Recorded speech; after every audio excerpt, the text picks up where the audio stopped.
News alert here. You want to know what the coaches have been doing the last 24 hours? Trying to figure out how they're going to fix that hole that Nazem Kadri left them in there. Call it a ditch, call it a canyon. They got a big advantage. Nazem Kadri took it away through a selfish act. So right now, William Nylander is playing in that third spot as they're practicing or morning skate. So it looks like William Nylander will go center. But as I mentioned, we are on Nazem Kadri watch. He has been suspended 4 times before. He has been fined 3 times. He has already forfeited in his career $484,000, 250. You know what MLSC could cost them? Millions of dollars because of not winning a series or not being able to go deeper. A huge advantage they had was up the middle of the ice. The 3-headed monster. He took it away. I don't care how much he lost. Do you know how much everybody lost in this potentially? I mean, it's shameful what he did. So, yeah, I mean, this is a tough one. Yeah, it's shameful. I know he was waiting. He's been waiting since Saturday. I'm not waiting. I'm waiting. I'm going. We're talking about news media. The thing here, you know, I'm telling you what the coaches are thinking about. They're thinking about how are we going to do this now? Because a major advantage gone out the window because of one stupid act. And think about how it affects you if you're. I mean, we're sitting here. We're not directly affected per se. Now, what if you are a line mate, a teammate, a workmate, whatever that may be? And there was a part of this, Craig, that I haven't heard fully expressed. Because sometimes you'll hear a player involved in this and say, well, you know, the head angle changed or whatever. There was a loading up of that cross-check. Just as he got close, there was a loading up of the cross-check that I haven't even heard mentioned because it all happened so fast and everything. But if you look at it, I would love to hear him try and explain how it wasn't intent. Well, good luck. Because he targeted him. He went right at him. He went right at the head. You know, a lot of people, I mean, similar place on the ice that had happened last year, right? And they said deja vu. Almost and I use it. It was dumb-ja vu. That's what it was. It's a good term. It is, because that's what it was. And let me just, and Dave, you've been there. What's the first thing they do? The coaches stand up, the players stand up and say, we have to control our emotions. Players are going to try to get under our skin. We have to control ourselves. We have to do that. And make sure that they would have taken Nazem Kadri aside and said, Naz, you know what? We need you. We need you. Because all of these other times that have happened. And he still was so stupid to do it. Well, there's a bandwidth here, and this is the best way for me to explain it with an emotional player. Take a bandwidth across the top. And it's a range of, whatever it is. Below that bandwidth, Nazem Kadri is not an effective hockey player. He's got to be within the bandwidth. If he's above it, he's out of control. So that's his responsibility as a veteran now in the NHL to stay within that bandwidth. And I will tell you, I played with a player, Ron Hextall, who was a tremendous goaltender. But if he was below the bandwidth, he wasn't very good. And if he was above the bandwidth, he was out of control. But if we could keep him in that exact bandwidth, he was a Vezina Trophy winner, a first-team All-Star, took us to the Stanley Cup Finals. He was tremendous. And that, to me, is Nazem Kadri. And his bandwidth is at a high level. He can perform at a very high level if he's in it and not over it and out of control. You played against Eddie Belfour. We had Eddie Belfour in Dallas, and Eddie was a competitor, a great competitor. And I love that term, bandwidth. And I will now use it. I will give you full attribution for using it, but it's a great, great term.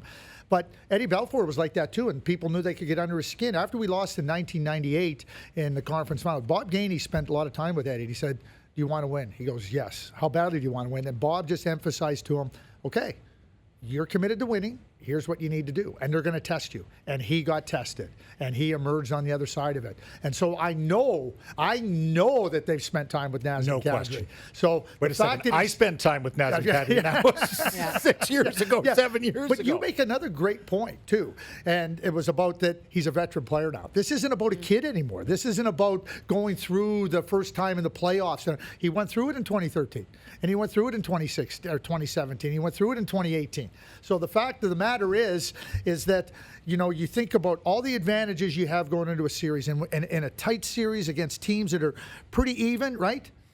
Now you just lost a big advantage because of one really, really, really Not only an egregious act, but a stupid one. And it's very, selfish it's very, And a yeah, and it selfish is, and it's one, very frustrating because I think a lot of people, when you were watching that game, he was the only one responding when the Boston Bruins were coming at the Leafs physically. He was engaged. He was in their face just as much as they were in the Leafs' face. He gets the lone goal for the Toronto Maple Leafs. I think Jake Muzzin was pretty good in the competitive Jake arena. Muzzin was getting, yeah, and by the way, Torrey Krug is out on the ice for the Boston Bruins. There was some concern that he would be out for the series as well. He looked very wobbly after taking that hit. But there was just so much of excitement as well. With the forward position, do the Leafs have a guy that can match that kind of physicality, can respond? And he was doing that. And then he goes and he does that. And I think everyone just went, are you kidding me? And for me, with Nazem Kadri, I was looking back again, to some of his suspensions, and I actually came across an article from last year when he got suspended 3 games. And of course, it doesn't dawn on you sometimes when you're in, this type of market. But I went, okay, this is interesting from an outside perspective. And that was when he got suspended last year for yet again. So all 4 of his previous suspensions have been for hits to the head. This one, of course, will be for a hit to the head to a Something 5. they're trying to take out of the game. So they just said, so the question posed was, because again, they were going up against the Boston Bruins, is Nazem Kadri becoming a dirtier player than Brad Marchand? That was the question. And again, and this is where you have to, if you're being a fan, right? Because if you say Nazem Kadri's a hard player, well, everyone else is saying he's a dirty player. Well, guess what they're saying in Boston? Brad Marchand's a hard player, but what are we saying here? He's a dirty player. So if you were to put, completely put the objective hat on, don't be subjective, don't be biased. The question is, has he become a dirty player? Is that Nazem Kadri's reputation? Has he become one? Is he no one? player in the history, and since this has gone on, has more suspensions for hits than Nazem Kadri. I don't know what more we got to do. Talk around it. The bottom line is, like these, as Dave just said, these are hits. They want these completely out of the game. We know the science. It's the major focal point of the NHL right now. Department of Player Safety. And so, hits today. like, I call it dirty. I mean, there's different definitions of dirty. Do you stick somebody? Do you do? The bottom line, what Nazem Kadri is doing is 100% unacceptable. And I'm also going to say, Jake Muzzin took an unbelievable hit from David Pastrnak. Unbelievable hit. And, Jake Muzzin just kept playing. Right? And people want to hit you and everything. You keep playing, right? Nazem Kadri, and there's no excuse. I don't care if he was the only guy standing. I don't care if he was being targeted. You know why he's being targeted? Because they know he'll snap. And he rewarded the Boston Bruins. Yeah, no, he did. Hey, but what did we say going into it? Brad Marchand says he's a changed man. Brad Marchand's gone a full year without a suspension. Said, what do? Well, test him. See if Brad Marchand has really changed. Go after him. But it was the reverse. They did that to Nazem Kadri. And again, what's also frustrating, we'll get into this too, because Steve Simmons wrote an article where he says, is it time for the Leafs to say goodbye to Nazem Kadri? Because the last 2 years, when you've wanted to rely on him the most, when you need him the most, he's let you down. And it's so frustrating because when we've brought up throughout the year, we've just casually talked about players on the team just because we know there's going to be a cap crunch next year for the Toronto Maple Leafs. We know they have to sign Marner. We know they have to get Janssen cap. And so we were just kind of spitballing, right? Who would the Leafs then have to entertain trading? I remember when Nazem Kadri's name got brought up, I did quickly dismiss it because I thought he's so valuable to the team and he's making $4.5 million. I'm like, where do you get a center like that that's going to make $4.5 million? Yes, he had an off year this year because John Tavares joined the team, but we're still talking about a guy who can put 30 goals up. We're talking about a guy who's a force to be reckoned with on the power play. So I dismissed it. But now I wonder if you do ask yourself that question again, just because when you've needed him the most, this is the 2nd year in a row, he's let you down. I mean, 2 guys in management. What are you thinking now when a player does this? The first thing I want to say, too, is we're going to hear a lot of comments. Players will be asked, and they're going to say things like, Naz, no, he's a big part of our team.